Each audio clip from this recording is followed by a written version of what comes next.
Bismillahirrahmanirrahim. Elhamdülillah. Vessalatu vesselamu ala Resulillah. Thumma amma ba'd. Akida iliminin negizgi meseleleri Cebrail aleyhisselam'dan hadisinde bayandalgan. Mana oşol hadiste iman 6 türkükten turat dep aytılgan. Alar Allah'a iman keltürü, periştelerge, kitaplarga, elçilerge, ahiret gününü, jana taqdırdan jaman жақшылығына iman keltürü bolup sanalat. Oşol iman rükündörünün, türküktörünün birincisi Allah'a iman keltürü. İmandın 6 türkügünün en negizgisi de bul Allah'a iman keltürü bolup sanalat.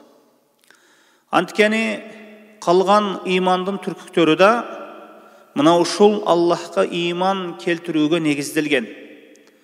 Antkeni Allah'a iman keltirбеген kişi kalgan imandın türküktörünü iman keltirбейт. Perişteler de kayıp bir alam, alar turalı Allah'tan bergen kavarı arqılı bildik. Oşonduktan Allah'a iman keltirбеген adam imandın kalgan türküktörünü de iman keltirбейт.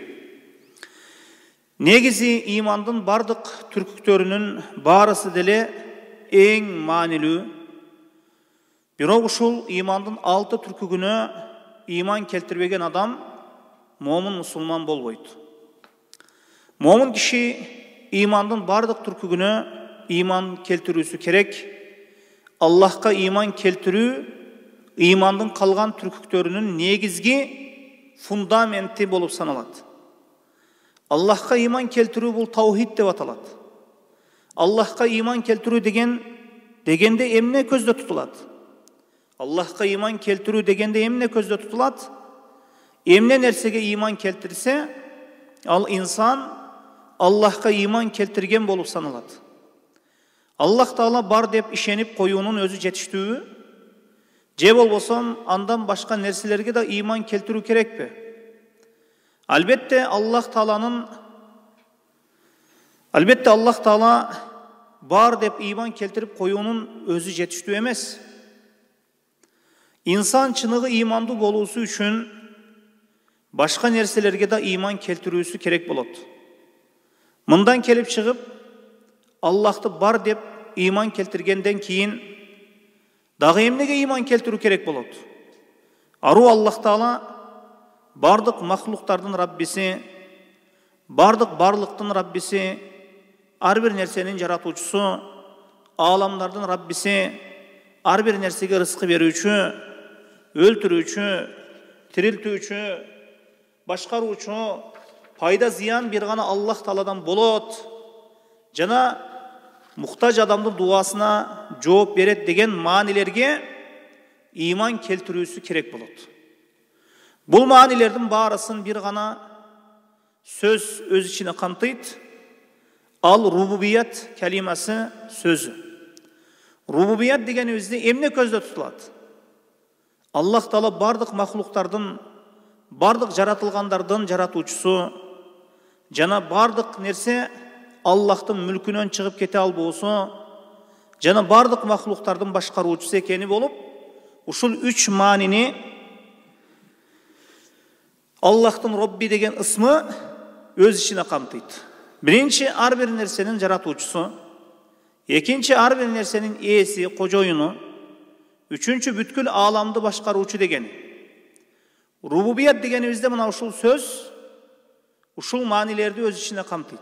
Demek Allah Taala'nın barlığı menen birge anın rububiyatına iman keltirebiz. Rububiyatına iman keltirүү degende jogorуда aytılgan sözlerдің manisinin barısı közde tutulat. Demek Allah Taala'nın jaratуучу ekenine iman keltirebiz. Mına uşul mahluktарды jaratууда Allah bir nerse Allah'a bir nerse şerikteş boldu. Jok albatta. Anın жалғыз özü jarattı. Anın жалғыз özü jarattı bunun barısın bardık mahluktardı. Аллах Таала бардык махлуктарга немат жакшылыктарын берүүдө ага бирөө шериктеш болду? Жок, албетте. Баарына өзү жалгыз жакшылык берет. Аллах Таала жараткан махлуктарына пайда зыян берүүсүндө аны шериги барбы? Жок, албетте. Аллах Тааланын аламды башкаруусунда шериги барбы? Албетте жок. Демек, шериги жок деп ыйман келтирип жатабызбы? Биз рубубиятты Аллахтын жалгыз өзүнө гана таандык кылып жатабыз. Аллахтын өзүнө гана берип жатабыз. Бул Аллахтын жалгыз өзүнө арноо, бул рубубияттын мааниси камтыган сыпаттарды бул таухид деп аталат. Мына ошондуктан таухид сөзү бул жалгыздоо, бир деп билүү дегени. Ваххада юаххиду, жалгыздоо, бир деп билүү дегени. Муну биз таухид рубубия дейбиз. Мындайча айтканда, Аллах Тааланын рубубиятта жалгыздоо, бир деп билүү дегени, рызкы берүүдө, немат жакшылык берүүдө, башкарууда, тирилтүүдө, өлтүрүүдө шериги жок деп ыйман келтиребиз. Буга Куранда далилдер өтө көп келген. Кур'ан-ы Керимди ачып эле карасаңыз, башкы бетинде аламдардын Раббиси Аллахка алкыш мактоолор болсун деп, Алхамдулиллахи Раббил аламин деп аят турат. Аллах Тааланы бүткүл аламдардын Раббиси деп сыпаттады. Башка бир аятта Аллаху халиqu kulli şey. Аллах Таала ар бир нерсенин жаратуучусу дейилет. Дагы Аллах Таала Куранда өзүнүн рубубият сыпатына байланыштуу мындай дейт. Иннама амруху иза арада шей'ан ан якула лаху кун фаякун. Аллах Таала бир нерсени кааласа, анын иши бол деп коет, болуп калат. Бул Аллахтын жалгыз өзүнө гана таандык сыпат. Бол деп айтуу менен болуп калуусу бул Аллахтын жалгыз өзүнө таандык болгон рубубият сыпаты. Башка бир аятта Аллах Таала айтат: "Инналлаху хуар-раззак". Инналлаху хуар-раззак. Чындыгында Аллахтын жалгыз өзү гана рызкы берүүчү зат деп айтты. Аллах Тааланы мына ушул сыпаттарда шериги жок деп билүү бул таухид рубубия деп аталат. Бул биринчи ыйман келтирүү керек болгон нерсе. Аллах Тааланы бар деп билгенибизден кийин аны рубубиятта жалгыздообуз, жалгыз деп билүүбүз керек экен. Экинчи болуп ыйман келтирүүбүз керек болгон нерсе, Аллах Таала жана анын элчиси кабар берген Аллах Тааланын сыпаттарына ыйман келтирүү. Аллах Таала өз китебинде пенделерине өзүн таанытты, сыпаттарынын кабарын берди. Бул сыпаттар мына ушундай толук сыпаттар бир махлуктарда бул сыпаттар менен сыпатталуусу мүмкүн эмес. Аларда мына ошол сыпаттар табылуусу мүмкүн эмес. Аллах Таала бул өзү кабар берген сыпаттар табылгандай, ал сыпаттар Аллах Тааладан башка махлуктарда табылбайт. Аллах Таала өзүнүн сыпаттарын кабар бердиби? Ошол сыпаттар Аллах Таалада бар экен. Пенде көрөт, пенде угат. Аллах Таала өзүн угуучу, көрүүчү деп сыпаттады. Бирок Аллах Таалага сыпат кылынган сыпат пенденин сыпаты менен, кудум пенде менен Аллахтын ортосунда кандай айырмачылык болсо, сыпатынын ортосунда да айырмачылык бар. Демек бул сыпаттар Аллах Тааланын улуулугуна ылайык жана пенденин кемчилдиктүүлүгүнө ылайык. Пенде бир үйдө отурса, дубалдын ары жагын көрбөйт. Кала берсе, көзүңүз ачык жерде болсо да белгилүү бир жерге чейин көрөт көзүңүз. Андан арысын көрбөйт бары бир. Ал эми Аллах Таала ар бир нерсени көрүүчү зат. Караңгы түндө кара таштын үстүндөгү кумурсканы дагы көрүп турат. Угуу пенденин угуусунун чегерасы бар. Белгилүү бир даражада гана угат. Белгилүү бир аралыктан кийин укпай калат инсан. Бул пенденин кемчилдиктүү экенине далалат кылат. Ал эми Аллах Таала бир убакыттын өзүндө бүткүл махлуктар эгер Аллах Таалага дуа кылып турган болсо, алардын тилдеринин ар кандай болуусуна карабастан жана кайсыл жерде болууларына карабастан угат. Ушундай көрүүсү, угуусу эле эмес, билүү да сыпаты бар Аллах Тааланын. Аллах Таала ар бир нерсени билүүчү болгон зат, бир нерсенин болуусунан алдын кандай болуусуну билет ошол нерсени. Демек Аллах Таала өзү тууралуу сыпаттарын анын улуулугуна ылайык түрдө ырастайбыз. Ошол толук сыпаттарында Аллах Тааланын шериги жок деп ишенебиз. Бир убакыттын өзүндө бүткүл калайык калктын үнүнү, тилдерин ар кандай болуусуна карабастан угуусунда Аллах Тааланын шериги барбы? Аллахтын шериги жок. Ар бир нерсенин болуусунан алдын кандай болуусун билүүсүндө, ал нерсе чоң нерсе болсун, кичине нерсе болсун, кала берсе жүрөктөрдөгү нерселерди билүүсүндө Аллах Тааланын шериги жок. Шериги жок деп жалгыз Аллахка ырастообуз бул таухид ал-асма ва сифат дейбиз. Ал-асма ва сифат таухиди болуп саналат. Аллах Таала өзү тууралуу кабар берген сыпаттарды, толук сыпаттарды толук түрдө бир гана Аллахтын өзүнө гана ырастайбыз. Башка бирөөгө таандык кылбайбыз. Ошондуктан Аллах Таала Мариям сүрөсүндө айтат: "Раббус самавати вал арди ва ма байнахума фa'будху вастабир ли ибадати хал та'ламу лаху самия." Аллах Таала асмандар жана жер жана алардын арасындагы нерселердин Раббиси, Аллахка ибадат кыл жана Аллахтын ибадат кылууда сабырдуу бол дейт. Мына ушундай деп туруп, хал та'ламу лаху самия, Аллахка тең келе турган затты билесизби деп айтты.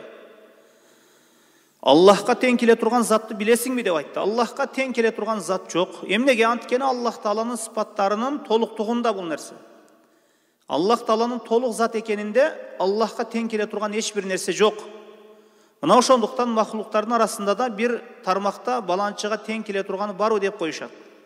Ошол өзүнүн тармагында, өзүнүн ишинде күчтүү экенин, тажрыйбалуу экенин далилдөө үчүн. Кудум ушундай хал та'ламу лаху самия, Аллах Тааланын толук сыпаттарында ага тең болгон затты билесизби? Бул аятта суроо истифхам инкари маанисинде, албетте тең келе турган зат жок дегени. Үчүнчү иман келтирүүбүз керек болгон нерсебиз биринчиси Аллахтын рубубиятында жалгыздоо, экинчиси Аллах Тааланын асма ва сифатында жалгыз деп билүү. Үчүнчүсү Аллах Тааланын улухиятында жалгыздоо. Улухиятында жалгыз деп билүү. Мындайча айтканда ибадатта жалгыздоо, ибадатта бир деп билүү. Ибадатты жалгыз Аллахтын өзүнө гана арноо. Ибадатты Аллахтан башкага арноо болобу? Жок, болбойт.